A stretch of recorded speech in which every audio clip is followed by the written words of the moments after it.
Dari arah belakang pasukan Jalapati, Bende Kiai Samudro dipukul amat keras bertalu-talu. Suara bende itu bergetar nyaring, mencapai jarak jangkau yang jauh, mengagetkan siapapun. Bahkan sebenarnya suaranya menggetarkan segenap sudut kota raja. Bagi segenap prajurit Jalapati, suara bende itu bagaikan membakar semangat mereka untuk mengamuk sejadi-jadinya. Namun sebaliknya, bagi pasukan pemberontak, suara bende itu sungguh sangat mengganggu, seolah merintangi setiap ayunan senjata yang mereka lakukan. Suara bende itu pula yang membangunkan seluruh kota, sekaligus menyentakkan siapapun pada kenyataan tidak terduga, perang. Seorang suami yang masih tidur nyenyak terbangun mendengar suara tak lazim itu. Sebagai mantan prajurit yang pernah ikut malang melintang, lelaki tua itu langsung tahu apa yang terjadi.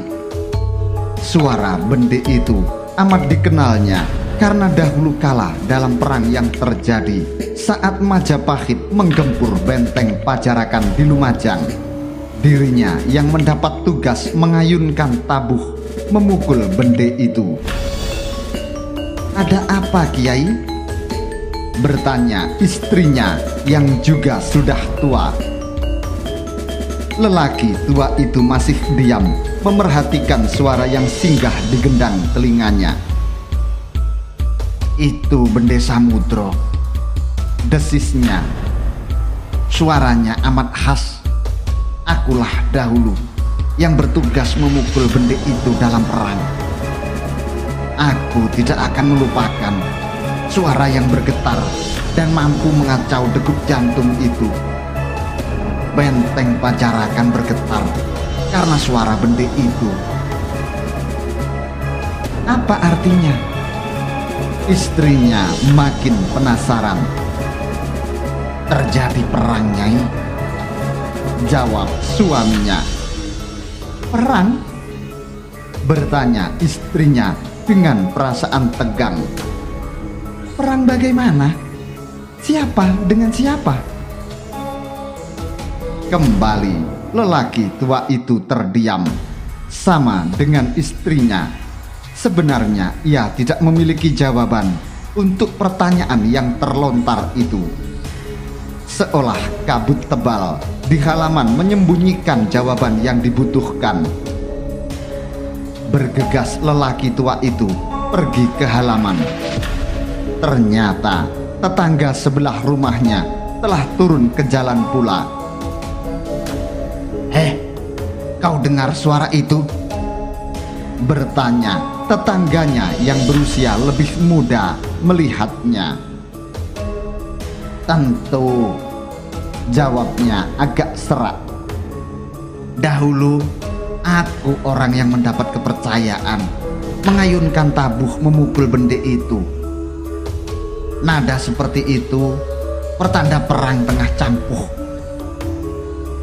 "Baguslah," tetangganya berkata. Hal itu tentu membuatnya heran. "Kenapa?"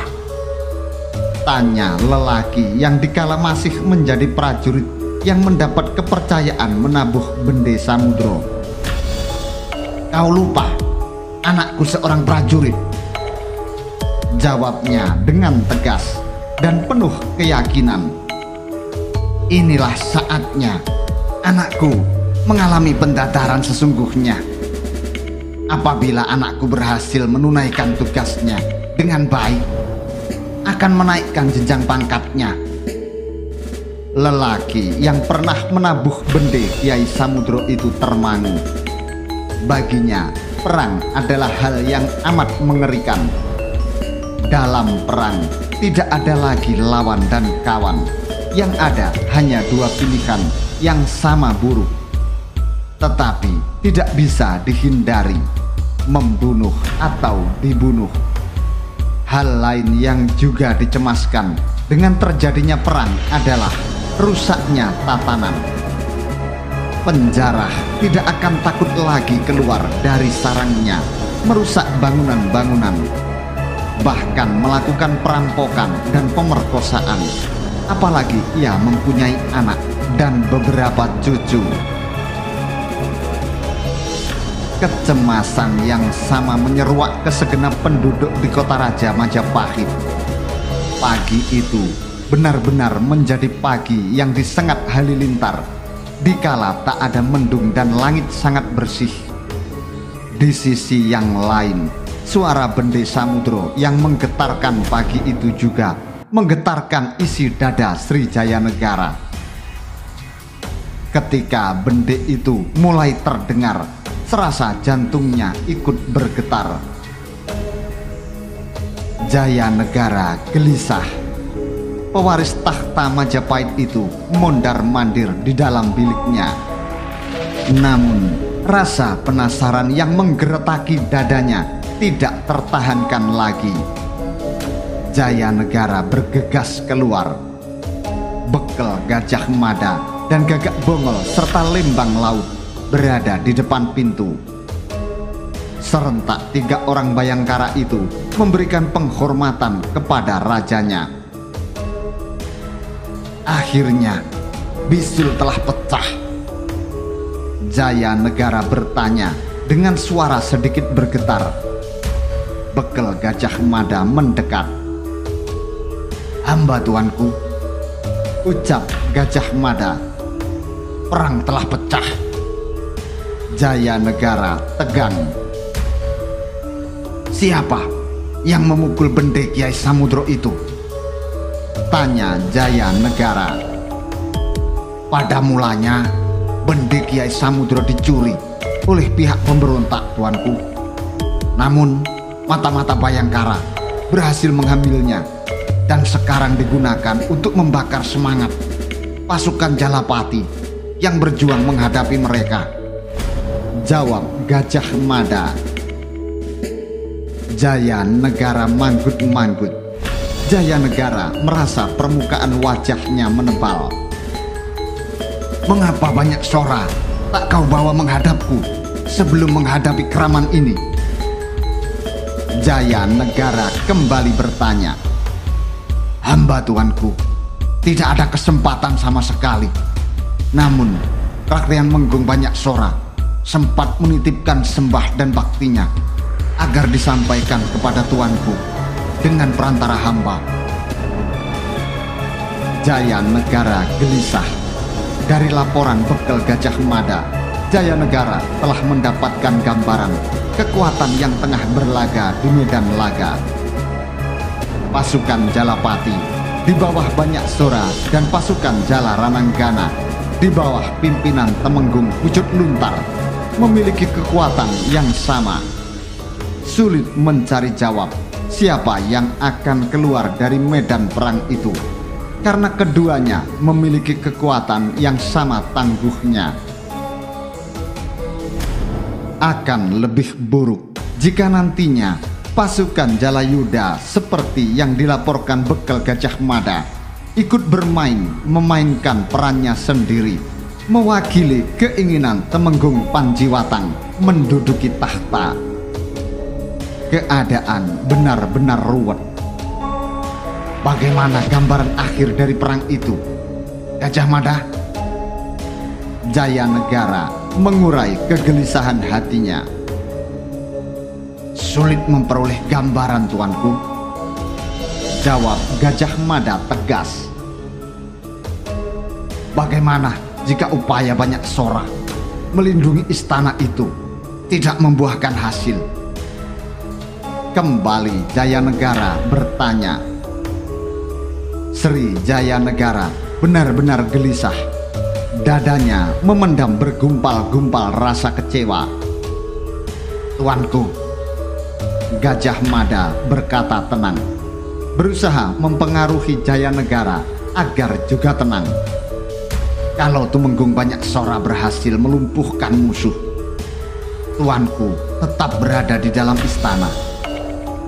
Akan tetapi, jika seperti yang tuanku bayangkan, dinding istana ini berhasil dijebol, Hamba mempersiapkan langkah untuk mengamankan tuanku mengungsi. Mengungsi. Betapa kecewa Jayanegara mendengar kata-kata itu. Ia seorang raja, orang yang harus disembah oleh segenap kawulonya, orang yang paling dihormati melebihi siapapun. Segala yang diucapkan harus terwujud dan menjadi kenyataan. Jika istana tak berhasil dipertahankan, ia harus melarikan diri, terbirit-birit mengungsi dan masih harus dikejar-kejar oleh pemberontak. Sungguh amat menyakitkan betapa sesak dada Jayanegara yang harus menelan kenyataan pahit itu. Pada saat yang demikian itulah seseorang tengah mengintip. Orang itu berpakaian khas pasukan Bayangkara.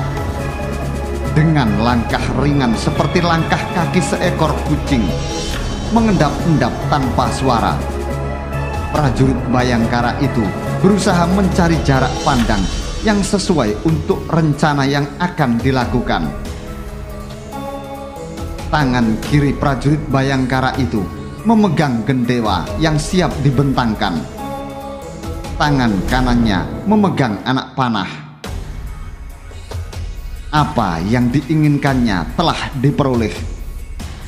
Dengan cermat dan saksama, prajurit itu memasang anak panah dan membentangkan busurnya. Anak panah itu siap melesat ke arah dada Jayanegara. Akhirnya, prajurit Bayangkara yang memihak pemberontak itu merasa waktunya telah tiba. Anak panah itu lepas dari busurnya. Akan tetapi, bekel Gajah Mada benar-benar prajurit yang tangkas dan terengginas. Telinganya yang tajam mampu menangkap derit busur yang dibentang. Bersamaan dengan anak panah lepas dari busurnya, Gajah Mada meloncat dan mendorong Jayanegara hingga jatuh berguling. Jayanegara terperanjat dan isi dadanya serasa rontok. Bertepatan dengan itu, Gagak Bongol dan Lembang Laut segera meloncat dan memburu orang yang telah melepas anak panah. Namun, orang yang melepas anak panah itu mempunyai waktu sedikit lebih banyak dan juga diuntungkan oleh kabut tebal yang turun. Dengan terengginas, orang tidak dikenal itu melenting kemudian melenyapkan diri entah kemana. Jayanegara kebingungan, belum menyadari apa yang terjadi. Dengan tertatih-tatih, Raja Majapahit itu berdiri. Sri Jayanegara nyaris mendamprat Gajah Mada atas perbuatannya. Akan tetapi, dilihatnya bekel Gajah Mada sedang memeriksa anak panah yang menancap di dinding. "Ada apa?" Jayanegara bertanya. Bekel Gajah Mada mencabut anak panah itu dan memperhatikan dengan lebih cermat. Ditelitinya anak panah itu dari ujung hingga pangkal. Jayanegara lebih mendekat lagi. "Ada apa, Gajah Mada?" Lagi Jayanegara mengulang pertanyaannya. Bekel Gajah Mada menyerahkan anak panah itu kepada Sri Jayanegara. Sebagaimana bekel Gajah Mada, Jayanegara juga memperhatikan anak panah itu dengan cermat. "Seseorang telah melepas anak panah, berusaha membunuh tuanku," Gajah Mada berkata tegas. Jayanegara kian tegang. "Siapa?" desaknya. "Hamba, tuanku," bekel Gajah Mada menjawab. "Hamba terpaksa harus mengatakan bahwa di antara prajurit Bayangkara ada yang berkhianat memihak pemberontak. Prajurit Bayangkara pengkhianat yang mencoba membunuh tuanku menggunakan anak panah itu." Jayanegara memandang Gajah Mada dengan tatapan tegang, nyaris tak berkedip. Dengan langkah bergegas, Gagak Bongol dan Lembang Laut kembali. "Kami gagal menangkapnya," Lembang Laut melapor.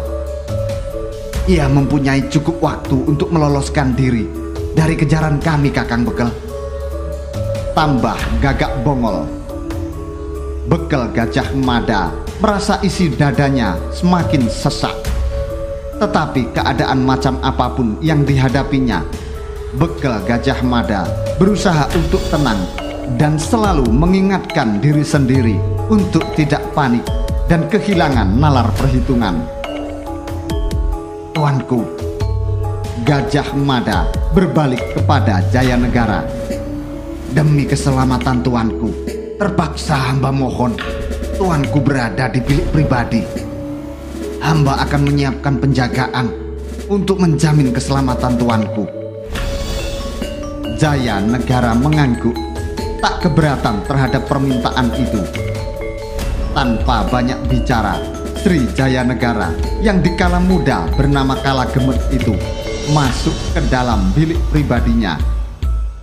Gajah Mada memandang Gagak Bongol dan Lembang Laut bergantian. "Kalian mempunyai gambaran siapa sebenarnya di antara kita prajurit Bayangkara yang tak punya malu menjadi pengkhianat dan melepas anak panah itu?" Gagak Bongol dan Lembang Laut memperhatikan ujung anak panah itu. Keduanya saling pandang. Warastra itu jelas mempunyai ciri-ciri khusus sebagai pertanda dimiliki pasukan Bayangkara, dan setiap prajurit Bayangkara memilikinya. Amat sulit menerka siapa orang yang berada di balik upaya pembunuhan Jayanegara itu. Bekel Gajah Mada memeras otak, berusaha memilah siapa di antara pasukannya yang memiliki kemungkinan menjadi pengkhianat. Seorang demi seorang nama yang ada di pasukannya dipilah dan ditimbang. Akan tetapi Gajah Mada memang tidak mungkin mencurigai siapapun. Dalam pada itu perang benar-benar berkecamuk. Pagi buta itu sungguh dikoyak oleh kejadian tidak terduga. Dengan susah payah, Temenggung Pujut Luntar berusaha mengendalikan pasukannya yang mengalami tekanan dadakan. Dengan lantang, ia memberikan perintah yang segera diterjemahkan oleh para senopati dan prajurit. Salah seorang dari dua senopati pengapit mendekati pimpinan pasukan Jala Rananggana itu. "Bagaimana?" bertanya Temenggung Pujut Luntar. Suaranya agak serak bergetar. "Telah kau peroleh gambaran? Mereka menggunakan gelar perang apa?" Senopati Prabasa menyeringai. Dada kiri senopati yang masih muda usianya itu rupanya telah terkena sabetan pedang. Darah segar mewarnai pakaian yang dikenakannya. Namun Senopati Prabasa berusaha mengabaikan rasa sakit yang ditimbulkan luka itu. Napasnya agak tersengal. "Mereka benar pasukan Jalapati," berkata Senopati Prabasa. "Mereka menggunakan gelar perang Cakrabyuha." Wajah Temenggung Pujut Luntar tidak berubah. Dengan sangat sempurna menyembunyikan hatinya yang bergolak. Kabut tebal yang pada mulanya diharapkan membantu gerakan pasukannya ternyata malah menjadi penyebab kesulitannya. Bahkan mereka harus dengan bersusah payah untuk bisa mengetahui gelar yang digunakan lawan.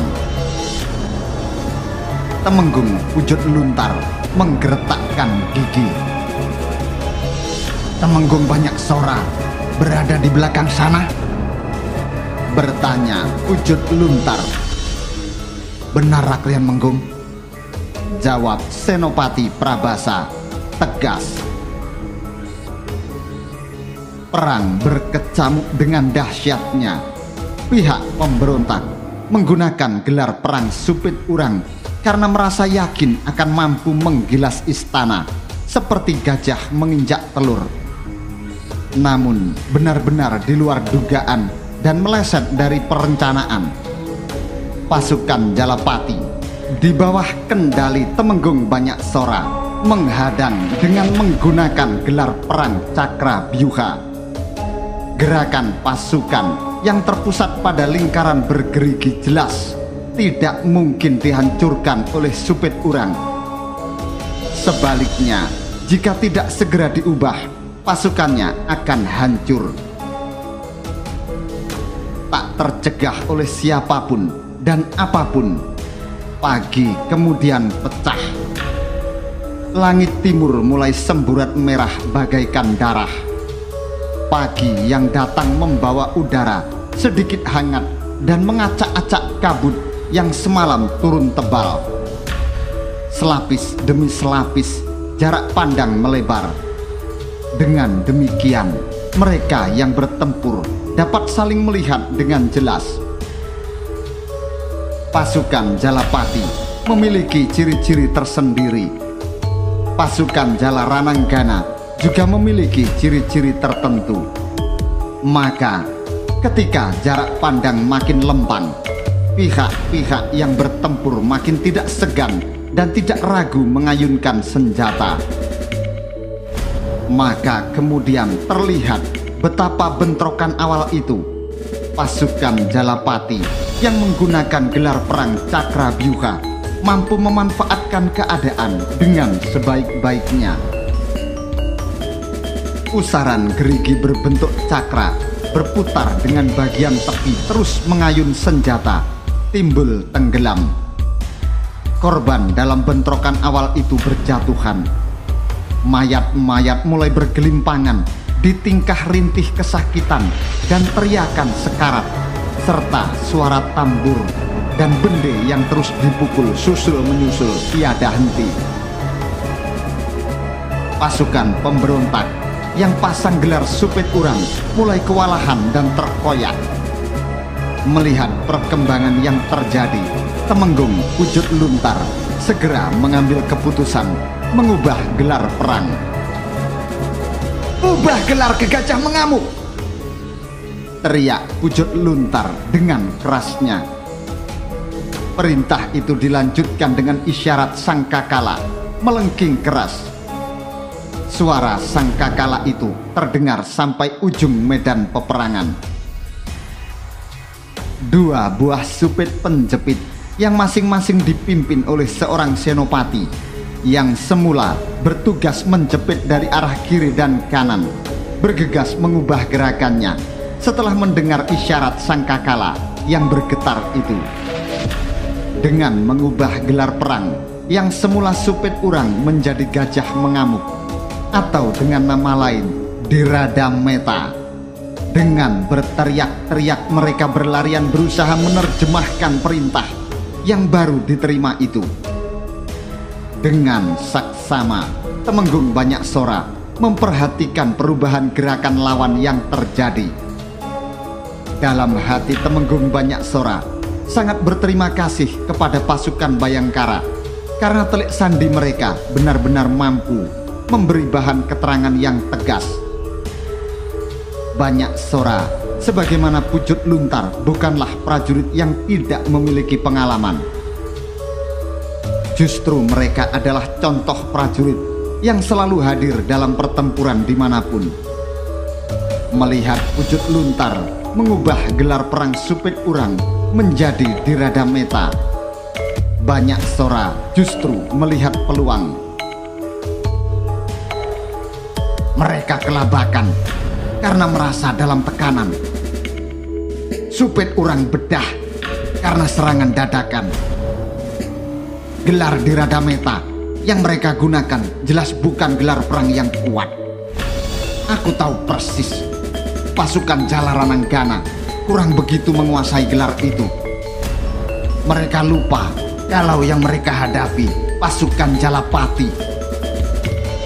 Banyak sora berbicara pada diri sendiri. Teriakan Pujut Luntar kembali bersambung. Suara sangkakala. Tiba-tiba banyak sora berteriak,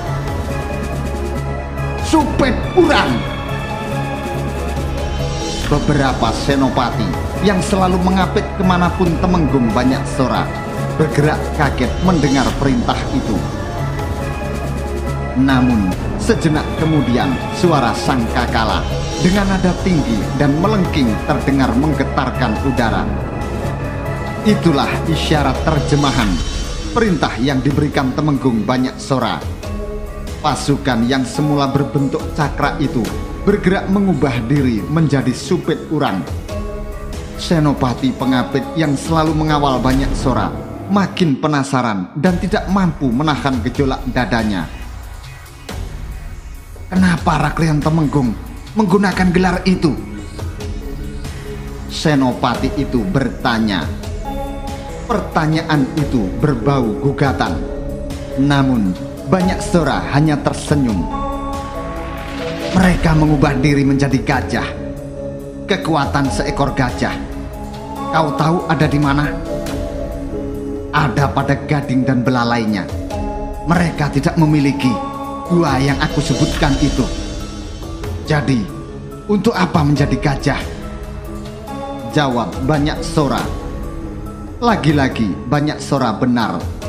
Pujut Luntar terpaksa mengumpat-umpat melihat perbuatan gerakan lawan, serta saat menyadari pasukannya sebenarnya belum terlatih menggunakan gelar perang di Radameta.